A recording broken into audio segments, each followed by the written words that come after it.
Tom, this next segment is for you. This Friday, the newest batch of Disney Channel stars grown in the Disney Genetic Engineering Lab will be unveiled to the public. Right. Now, Tracy, most of our viewers are already familiar with a lot of the products that have come out of the Disney Lab. Yes, but how exactly do you create a Hilary Duff or a Miley Cyrus from scratch? Right. Well, we're going to find out exactly how it's done right now, because joining us live from the Disney Lab is one of their lead geneticists, Dr. Andrew Rourke. Welcome, Dr. Rourke. There's quite an operation you've got going on out there. Thanks, Jim. So the stars that we see on TV are actually grown right here? That's correct. They're grown and developed here. We engineer their brains for advanced singing and dancing capabilities, even posing for photos. By the time they grow to desired size, these child stars are fully ready for the camera or the concert tours or whatever Disney chooses to put them in. That is simply amazing. Now, how long does it take to actually create a star from scratch? Well, not very long at all. We use the exact same DNA structure for all of our stars, and then we simply tweak minor details like hair color or skin tone. Right, yeah, we do have some footage here of some of the well-known creations that have come out of your lab. Let's take a look. Yes, well, that's model 6831-A, publicly known as Mitchell Musso, standard male base with type 3 skin pigmentation. Wow. And that's model 6831-B. We give him slightly thicker eyebrows and type 5 skin. Oh, so it's sort of like putting a puzzle together there. Exactly. Amazing. Okay.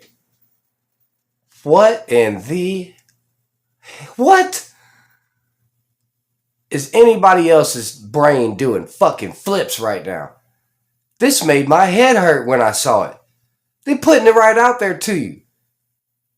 Man, who the fuck is real? What do you mean they're just grown in a lab? This is why I try to tell y'all motherfuckers, man.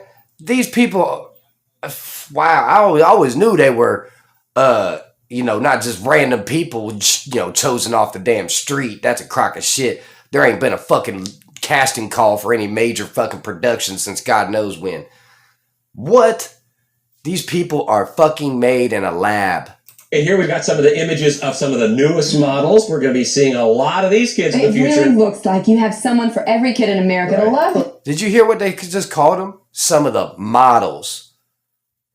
They don't mean models as in they, pose for the picture. They mean models as in this is like a damn, like when they ask you, what model is your vehicle? Well, this is model such and such. This is model, what he just said, like they got fucking numbers for names and shit because it's not a person. It's not. What in the fuck? Well, that's the idea, Tracy. Our writers find it very liberating. For example, our new model, Haley, is a singing, dancing, snowboarding, half Japanese, half Indian girl. Wow. Now, finding her in reality would be impossible. Right, but sounds like a surefire hit to me. Oh, now, You hear what he said? Half Japanese, half Indian girl. Finding her in reality would be impossible. So basically, why do you think all these motherfuckers look so goddamn perfect and shit? They're so motherfucking pretty to you. They're so motherfucking, handsome and all that shit. Man, they're made in a fucking lab. This shit is all fake.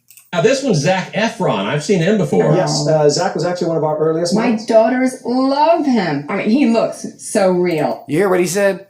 Zac Efron was one of our earliest models. What?